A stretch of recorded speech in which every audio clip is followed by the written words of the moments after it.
Bon matin à tout le monde. Ça me fait vraiment plaisir là, d'être avec vous pour cette huitième prédication déjà sur le livre des Nombres.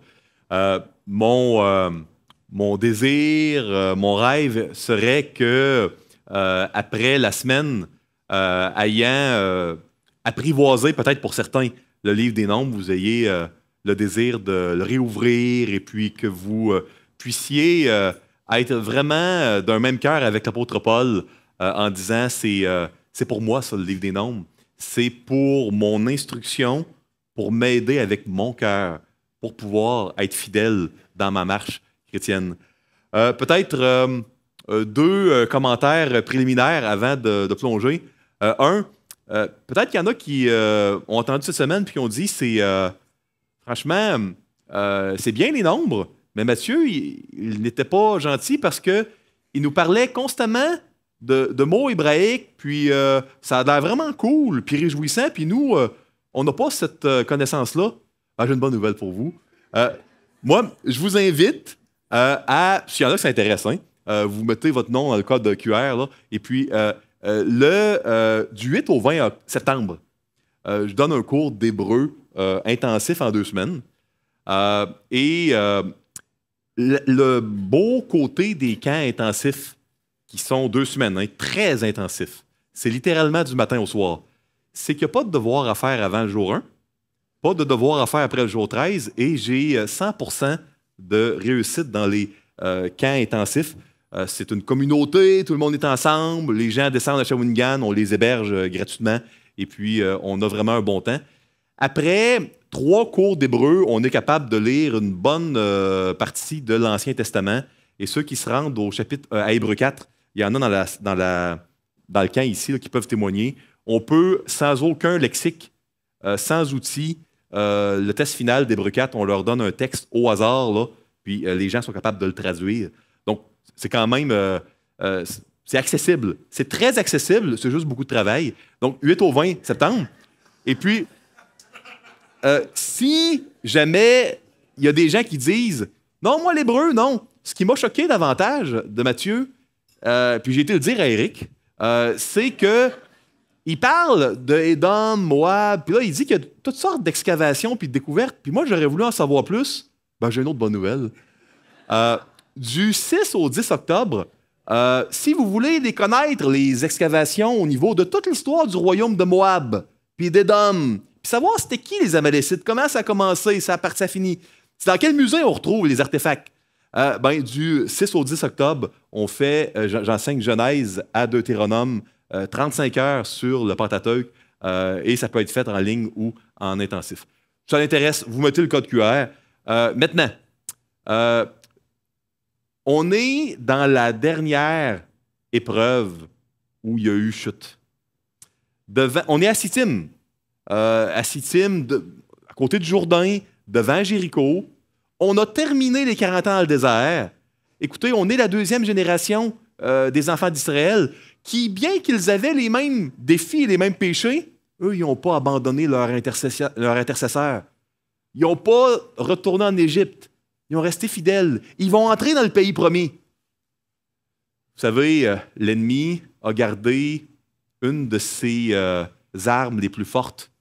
Devant l'échec des attaques occultes, il va présenter ce matin à Sittim, dans Nombre 25, une de ses armes les plus fortes pour les attaquer. Et puis, encore une fois, je ne vais pas faire de spoiler, mais l'intercession va sauver, hein, puis va gagner, mais on a à apprendre de ce qui s'est passé à Sittim, parce que c'est une arme que l'ennemi utilise encore pour nous aujourd'hui. Prions, s'il vous plaît. Seigneur Jésus, ouvre nos cœurs pour ce dernier message de la semaine sur les nombres. Oui, ouvre nos cœurs afin qu'on puisse être puissamment fortifiés, protégés, émerveillés devant toi, Seigneur. On a besoin de ton aide.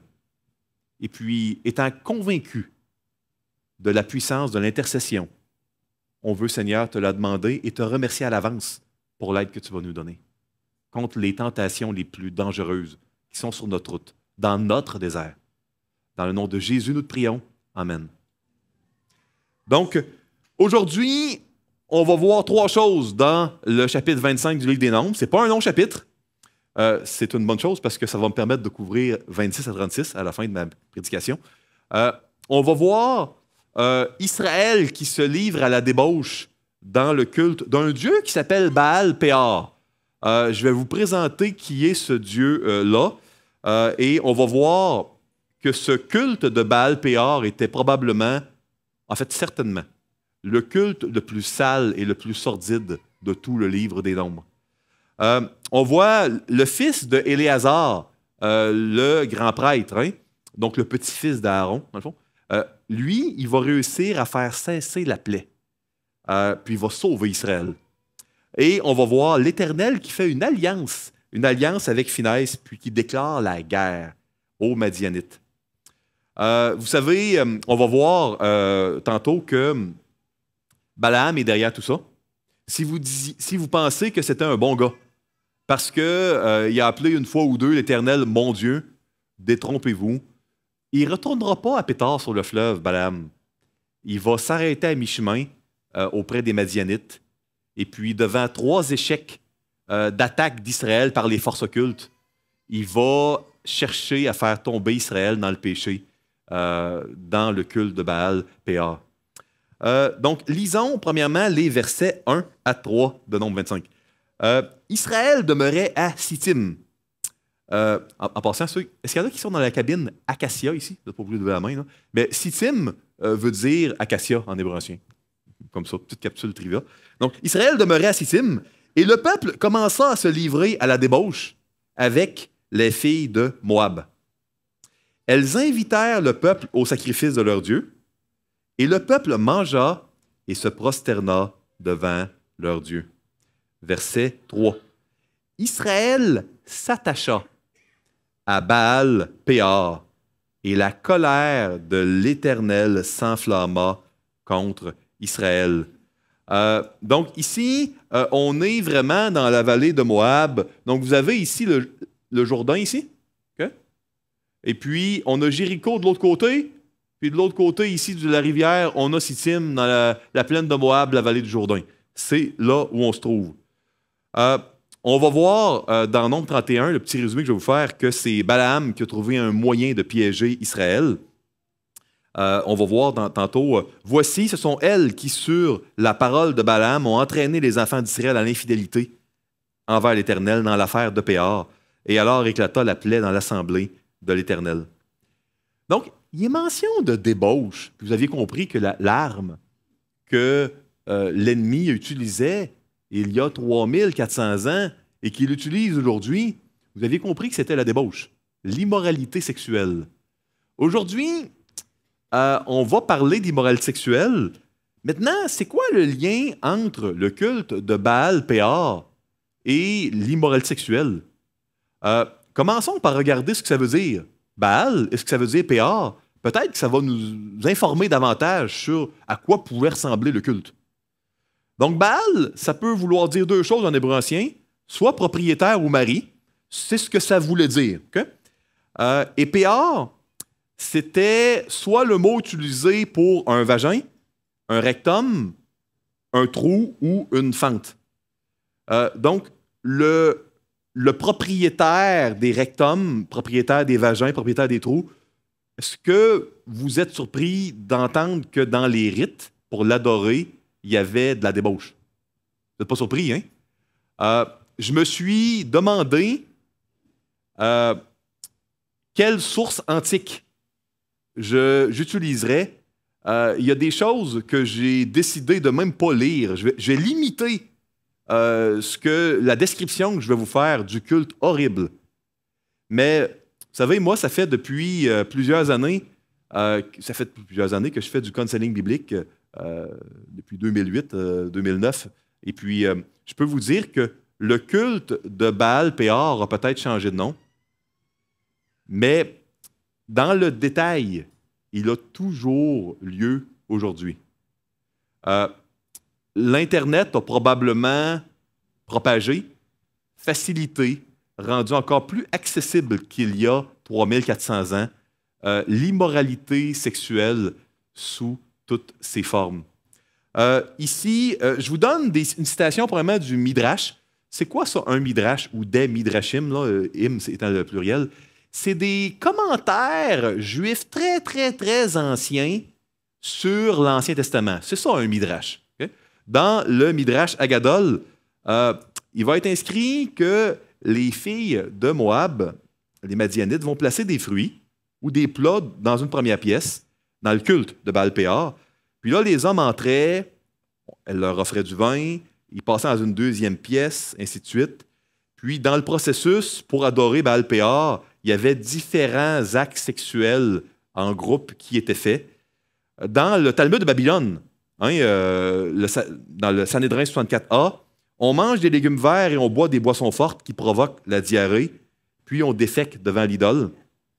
Et là, j'ai coupé certaines choses ici. Ce sera à vous d'aller voir si vous pensez que c'est édifiant. Rashi, qui est un des plus célèbres rabbins juifs du Moyen Âge, qui commentait la Torah, disait que le peuple s'exposait au bout du rectum. Puis là, il y avait tout différents actes sexuels devant l'idole. Écoutez, c'est assez remarquable. Puis vous vous dites peut-être pourquoi il mangeait puis il prenait des boissons. Puis peut-être que vous avez déjà lu Deutéronome 23 puis vous avez dit il fallait qu'on creuse des trous pour enterrer les excréments dans le désert. Hey, 2,1 millions de personnes, ça devait être tough. Écoutez, dans le Talmud de Babylone, dans le traité Yoma, c'est pas dans la Bible, mais il est dit, puis c'est dit dans tous les écrits juifs que vous allez voir sur le sujet, les commentaires qui nous restent d'il y a 2000 ans sur la manne, c'est qu'elle était complètement assimilée, que ça ne produisait pas aucun excrément. Puis c'est pour ça que pour faire le culte de Baal-Péor, il fallait prendre toutes sortes de trucs autres là, pour pouvoir avoir des excréments. Vous savez, dans un peuple, ce qui va être utilisé pour un sacre, pour un blasphème, ça va souvent être ce qui est le plus sacré dans ce peuple-là. On va avoir, nous, encore aujourd'hui, beaucoup de sacres reliés à la messe puis au culte catholique romain, parce que c'était le siècle dernier, puis il y a 50, 60, 70 ans, ce qui était le plus sacré au niveau du peuple québécois.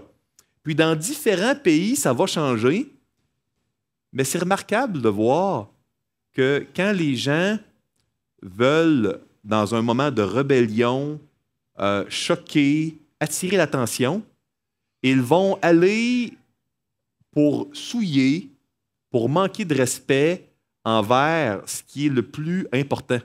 Puis, dans toutes les sociétés du monde, dans toutes les époques, aussi loin que l'on remonte, il y a toujours eu l'institution du mariage. Toujours. Et puis, c'est remarquable de voir qu'il y a 3400 ans, l'arme de l'adversaire de Satan était de faire croire que la société, dans la société de l'époque, la sexualité n'était pas un acte sacré. C'était pas un acte qui était alliantiel, qui était spirituel. Donc, de tout temps, Satan, dans n'importe quel culte. Non, ici, on parle de Baal-Péor. Mais si on étudiait le livre des rois l'année dernière, dans plusieurs cultes qu'on a vus dans le livre des rois, ben, qu'est-ce qu'on mêlait au culte de la prostitution sacrée, où les gens, pour adorer le dieu, avaient des relations sexuelles avec un prêtre ou avec une prêtresse, donnaient de l'argent en échange pour le trésor du temple. Donc, la sexualité qui a été conçue dans le mariage comme un acte d'alliance, qui réaffirme une alliance, l'alliance du mariage. Hein, quand on prend le pain et le fruit de la vigne, on réaffirme qu'on appartient à Jésus-Christ. C'est un acte alliantiel. La sexualité, c'est pas seulement pour la procréation, elle a été donnée par Dieu. Puis là, le temps manque pour tout donner les textes, mais comme un acte d'alliance qui réaffirme l'alliance du mariage. Et de tout temps, Satan cherche à la banaliser, puis à dire non, ça c'est récréatif, c'est pas grave. Et puis de nos jours, c'est encore ainsi. Et puis, le péché, c'est une profonde pente glissante vers le bas. le péché, c'est insatiable.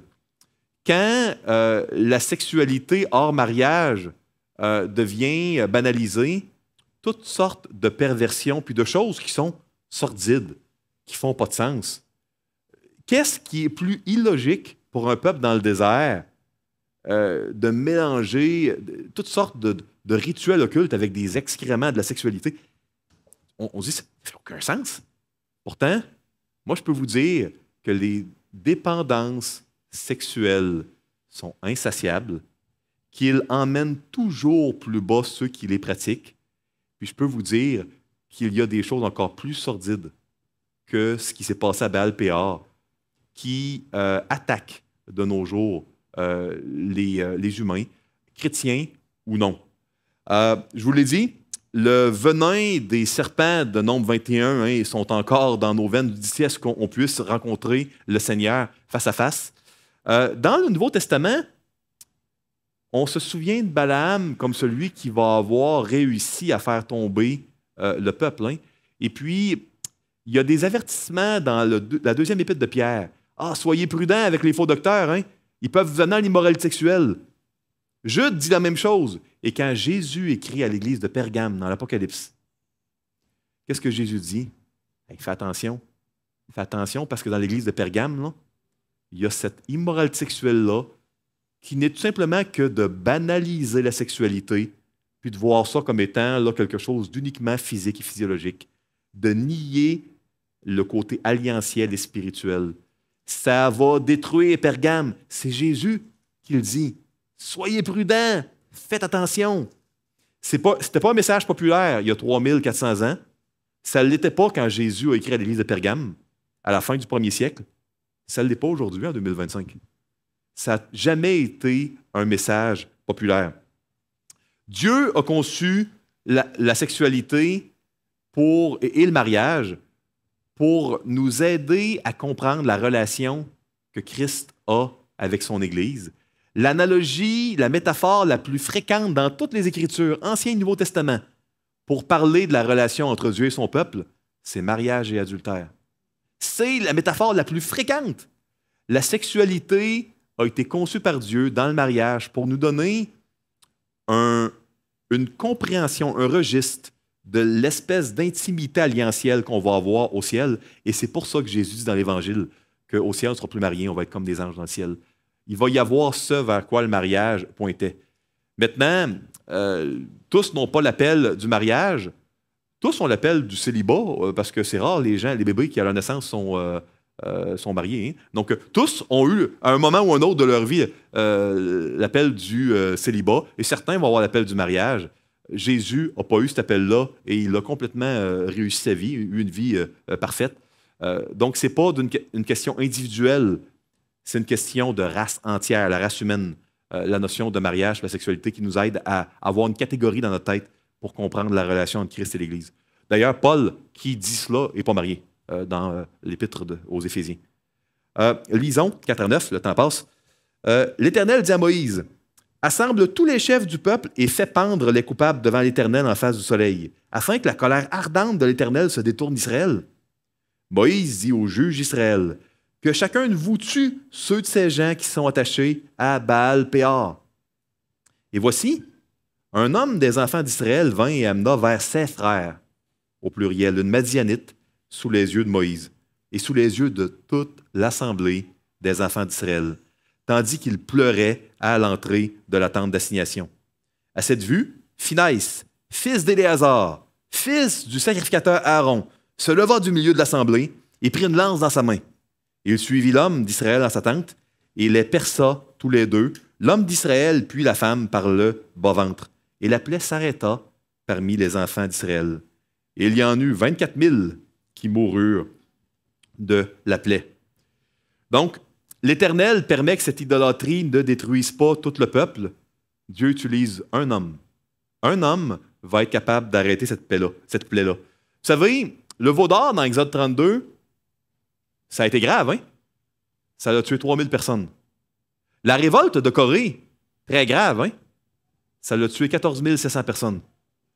À Baal-Péor, il y a 24 000 personnes qui sont décédées de cette plaie-là.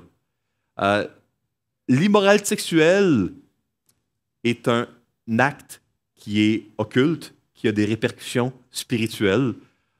C'est pour ça que la plupart des rituels occultes de jadis incluaient des actes sexuels.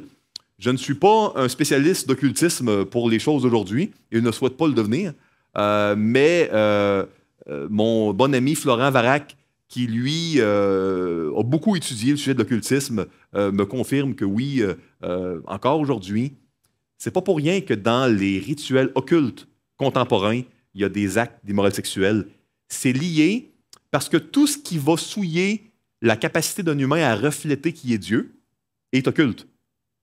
Et la sexualité dans le mariage est une manière pour la race humaine de refléter ce Dieu trinitaire parfaitement en alliance, les trois personnes de la Trinité les unes avec les autres, ou à minima en relation, si vous préférez. Maintenant, l'homme, on a son nom, hein, il s'appelle Zimri. Un autre vilain, il va s'appeler Zimri dans le livre des rois. Il va suivre un peu les traces. Et la femme, elle s'appelle Cosbi, c'est une princesse. C'est une fille de prince madianite. Et on voit que devant la tente d'assignation, Zimri lui amène cette femme-là qui pratique le culte de Baal-Péor dans une tente aux yeux de tout le monde vers ses frères, parce que c'était des rituels, malheureusement, qui incluaient une sexualité à plusieurs en même temps. On voit tout le monde qui est en train de pleurer, puis Finesse est rempli de zèle. Littéralement, en hébreu ancien, Dieu dit, il est jaloux de ma jalousie. Parce que la jalousie, un Cana, en hébreu ancien, le même Cana que les noces de Cana, le premier miracle de Jésus. Cana, c'était un zèle complet et légitime. C'est une bonne jalousie, pas notre jalousie qui peut être irrationnelle ou mauvaise qu'on peut avoir. Donc ici, Finesse-là va faire un acte très odieux, hein? Alors qu'il aurait pu se faire lapider après avoir fait ça, que tout le peuple pense différemment, il décide d'aller rentrer une lance. Bon, on voit le bas-ventre. Louis II n'aimait pas être trop graphique. Donc, si vous lisez d'autres versions plus littérales, vous allez voir que le bas-ventre, c'est les organes génitaux féminins. Ça, c'est Dictionary of Classical Hebrew, Dictionary. Ou encore, dans un autre lexique, vous allez voir les organes féminins internes. Donc, en pleine relation sexuelle, Finesse, il a rentré une lance. C'est extrêmement graphique, le texte d'aujourd'hui. Hein? Honnêtement, si ce n'était pas la Bible, j'oserais jamais vous amener ça au camp des boulots.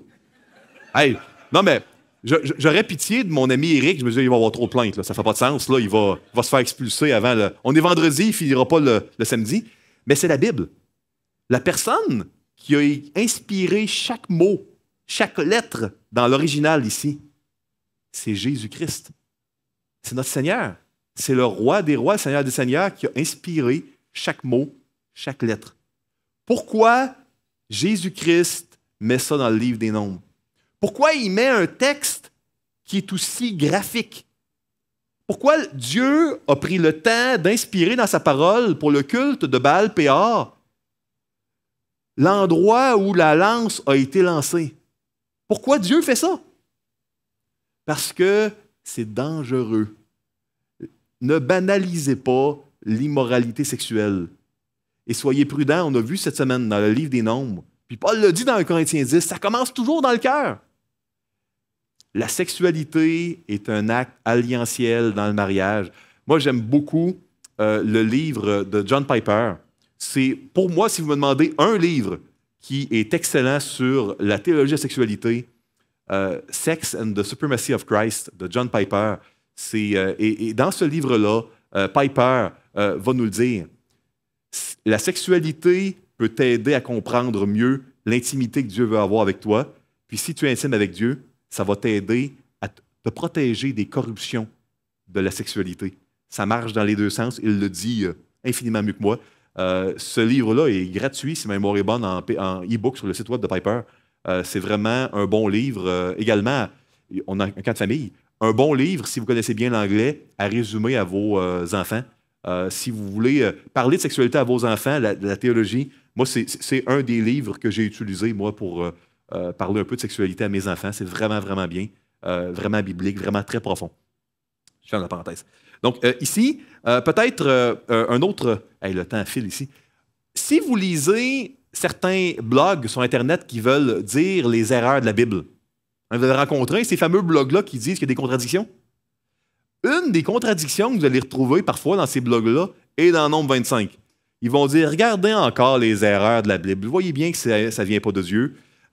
Il y a 24 000 personnes qui sont mortes dans Nombre 25. Ben, Paul va dire dans 1 Corinthiens 10 qu'il y en a 23. Ils se sont trompés de 1000, ça ne peut pas être Dieu. Ouais, si ces gens... Souvent, ce qui est malheureux, c'est que ces contradictions-là, je me dis, c'est pas recherché. Ils ne sont pas forcés. Ils n'ont pas pris le temps de bâtir quelque chose de plus... S'ils lisaient attentivement 1 Corinthiens 10, ils verraient que c'est en un jour, c'est la première journée de la plaie, qu'il y a eu 23 000, puis ça s'est terminé la deuxième, puis il est resté 10 000, il est resté 1000. Donc, c'est pas en un jour, les 24 000, c'est dans le total, dans le nombre 25, puis la première journée, il y a eu 23 dans 1 Corinthiens 10. Ça, quand vous voyez ces sites de contradiction-là, j'ai une bonne nouvelle encore, j'ai plein de bonnes nouvelles pour vous ce matin. Ça ne demandera pas là, des experts pour démentir ces contradictions-là. Ne vous laissez pas intimider par ces sites web-là, ces blogs-là, qui disent des soi-disant erreurs. Souvent, elles ne sont pas très sophistiquées, pas très recherchées. Ça ne demande pas une très grande recherche pour voir que ça ne tient pas la route. Donc, ça, je voulais le mentionner. Quand on tombe sur des trucs qui sont attaqués, moi, vous allez trouver ça peut-être drôle, mais j'aime de temps en temps visiter ces sites-là avec les erreurs de la Bible, parce que j'aime, quand j'amène un enseignement, m'assurer de ne pas sauter par-dessus ces choses-là. Puis c'est jamais très, très difficile de voir là où ils font erreur. Peut-être que vous pouvez voir des contradictions apparentes, mais la Bible ne contient aucune contradiction, parce que, bien qu'elle ait été inspirée à 40 auteurs humains, elle n'a en fait qu'un seul auteur, et c'est Dieu. Donc, on voit Finesse ici qui tue, et ça enlève la plaie. Lisons les versets maintenant 10 à 18. L'Éternel parla à Moïse et dit, « Finesse, fils d'Éléazar, fils du sacrificateur Aaron, a détourné ma fureur de dessus les enfants d'Israël parce qu'il a été animé de mon zèle, jaloux de ma jalousie, au milieu d'eux. Et je n'ai point dans ma colère consumé les enfants d'Israël. » L'intercession a prévalu une fois de plus. S'il y a une chose que vous devez vous rappeler cette semaine, c'est quoi qui vous arrive dans votre vie. Ne lâchez pas votre intercesseur, ne lâchez pas Jésus-Christ. C'est la chose qu'il faut retenir du livre des Nombres. Continuons. C'est pourquoi tu diras que je traite avec lui, littéralement en hébreu, je coupe avec lui, une alliance de paix. Ce sera pour lui et pour sa postérité après lui l'alliance d'un sacerdoce perpétuel, une prêtrise sans fin, parce qu'il a été zélé pour son Dieu et qu'il a fait l'expiation pour les enfants d'Israël. 14.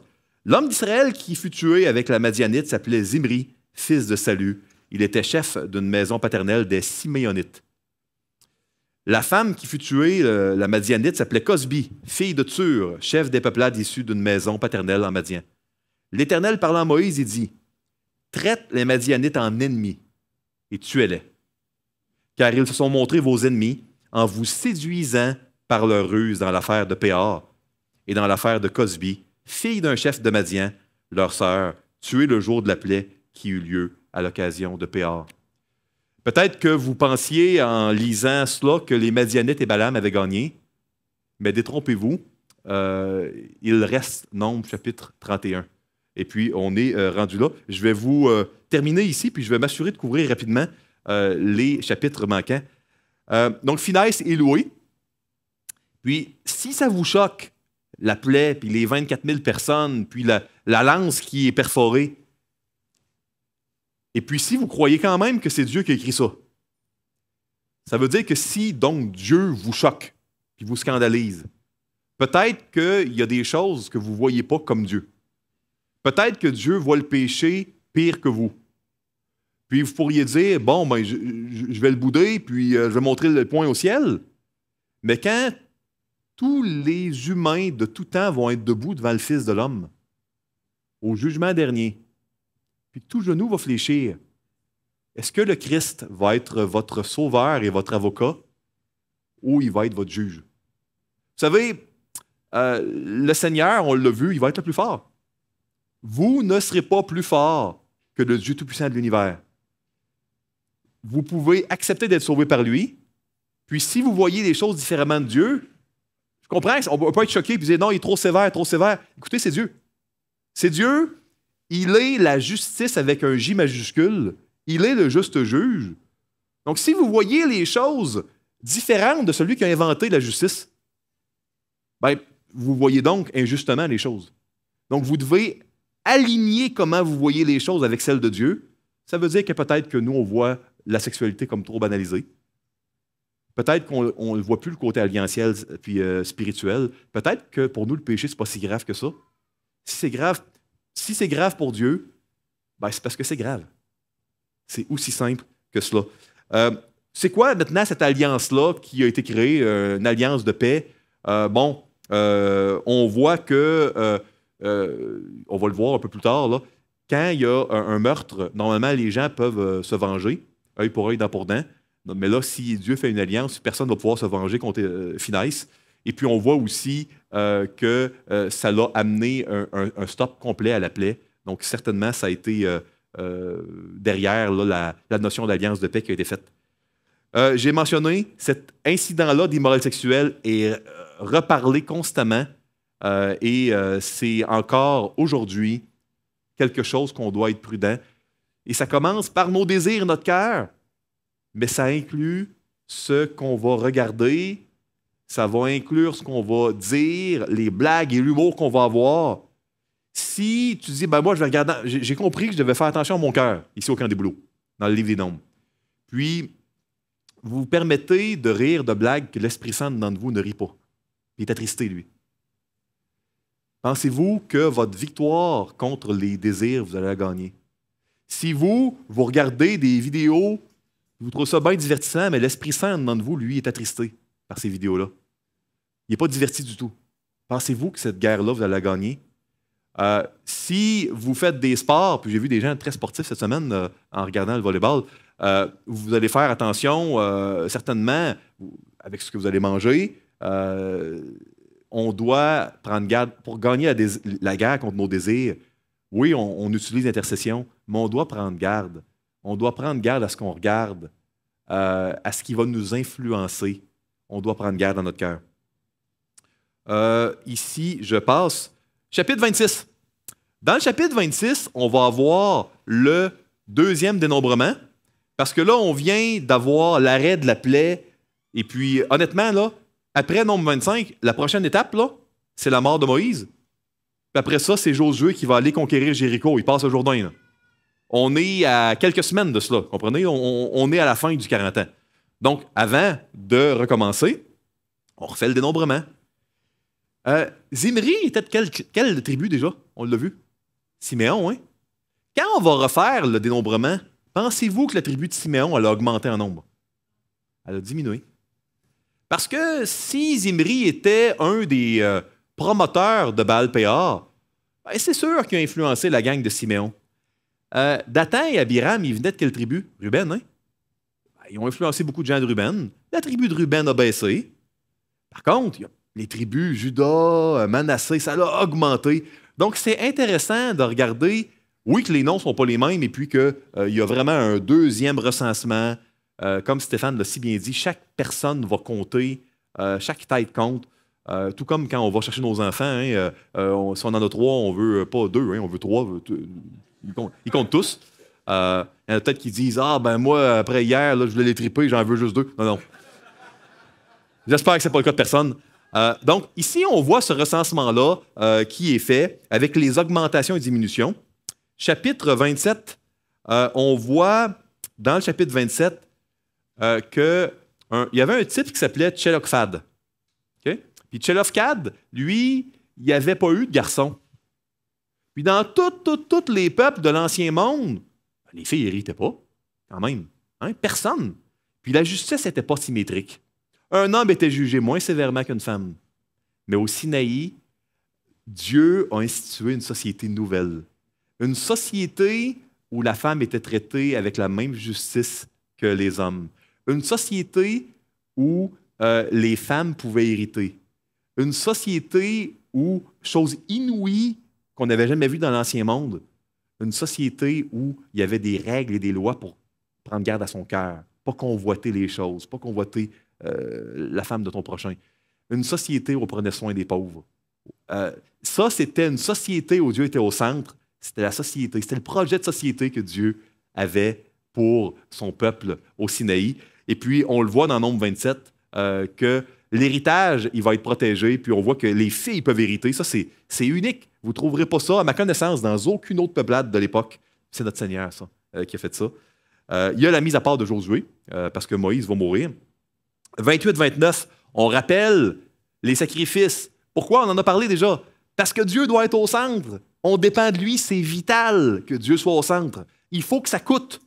Si vous dites, moi, j'aime pas beaucoup aller à mon église locale parce qu'il faut que je me lève le dimanche matin, je travaille fort la semaine, etc.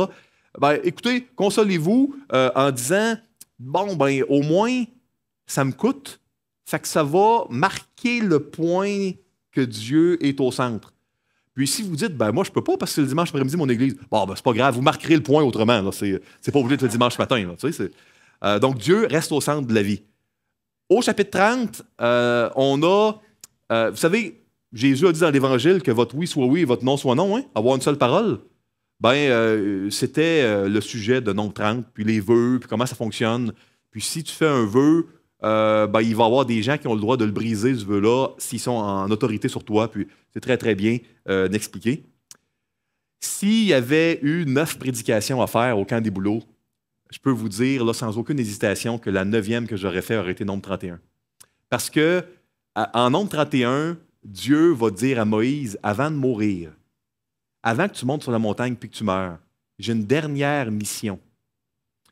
Balaam, je paraphrase ici, s'en tirera pas comme ça, rassemble l'armée et puis amène le peuple à la guerre sainte contre les Madianites. Je veux que les Madianites et que Balaam soient tués. Je ne sais pas si Balaam pensait dans son camp avec les Madianites, hey, j'ai gagné, mais imaginez, Dieu qui prend la peine de susciter une guerre sainte contre lui. C'est assez spécial quand même. C'est la dernière mission de Moïse avant qu'il meure. Et c'est Dieu qui lui dit de le faire. Donc, il lui demande de détruire les Madianites. Balaam va être tué. Et on va faire volontairement des offrandes du butin à l'Éternel. Ça a été une bataille qui a été à la gloire de Dieu et puis qui est très, très positive dans Nombre 31. Nombre 32, on voit Ruben, Gad et la moitié de la tribu de Manassé, longue histoire, qui veulent déjà avoir le territoire à l'est du Jourdain, au pays de Galade.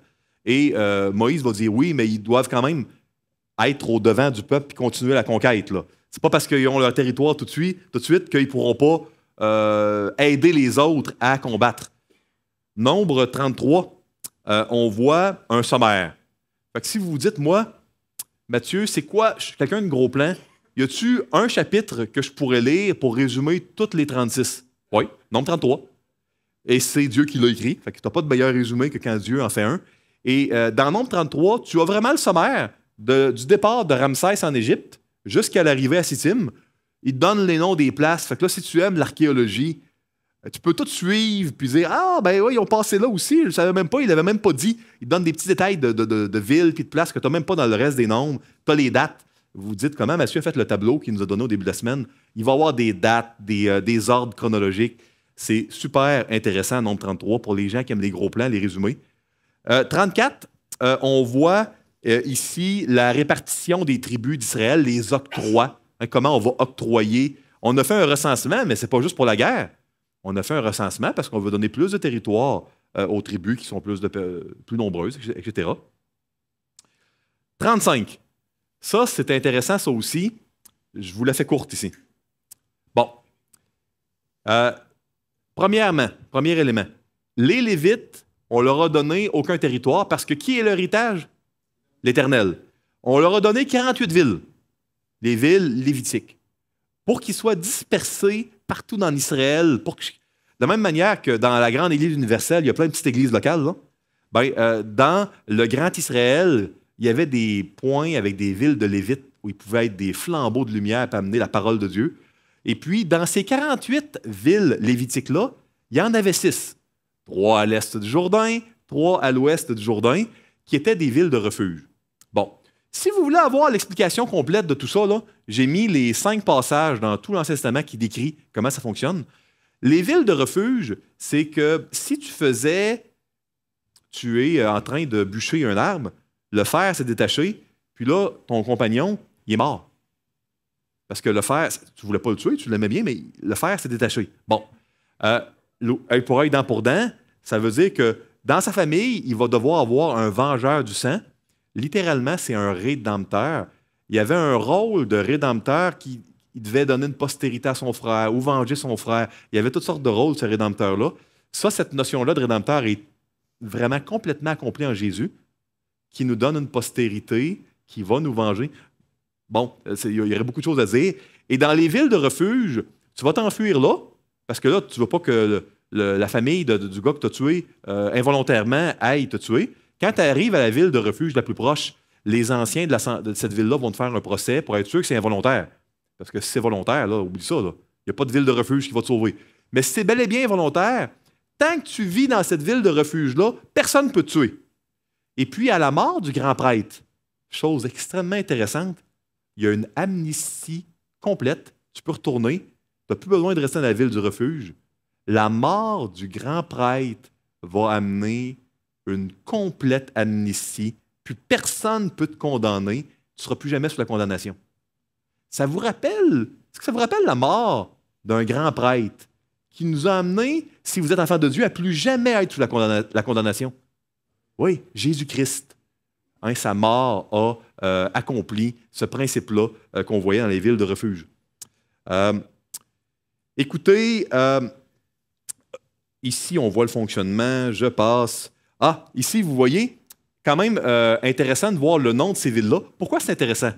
Parce que parfois, on va voir des choses dans les Écritures, puis on dit, pourquoi il donne le nom de la ville ici? Curieux. Ça ne me semble pas être sans conséquence. Par exemple, on est dans 1 Samuel au chapitre 6, puis on voit que l'Arche de l'Alliance à Beth-Shemesh, ils veulent regarder à l'intérieur. Puis là, il y en a 70 qui meurent, puis on dit, pourquoi on nous nomme le nom de la ville? C'était pas utile.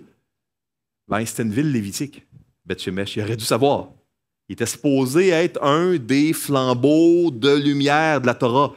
Donc, c'est utile de les avoir, les villes de refuge et les villes lévitiques. Ça va donner de la saveur à vos lectures dans l'Ancien Testament.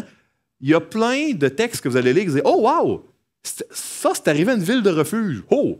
Ou à une ville lévitique. Ça augmente les contrastes. Dites-vous toujours, quand on donne une généalogie complète, on se met à donner des noms de villes, il y a un but.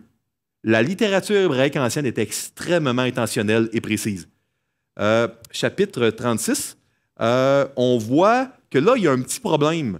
Parce que les filles de Tselofkhad, c'est correct, ils peuvent hériter, mais s'ils se marient à quelqu'un d'une autre tribu, est-ce que de respecter le droit d'un individu va nuire à la communauté? Non, Dieu va se pencher là-dessus pour que le respect des droits des minorités ne nuise jamais et ne cause pas d'injustice à la collectivité. C'est vraiment de toute beauté. On pourrait certainement en apprendre d'un côté comme de l'autre aujourd'hui. Et ça, c'est notre Dieu qui a fait ça. Il protège l'héritage des minorités et des majorités. Il protège tout le monde. Il est parfaitement juste. S'il y a des gens ici qui n'ont pas donné leur vie à ce Dieu-là, ce n'est pas votre roi. Puis vous voulez qu'il devienne votre roi. Vous voulez qu'il soit votre avocat, pas votre juge. Repentez-vous de vos péchés. Peut-être que ce n'était pas grave pour vous, mais ça l'est pour Dieu.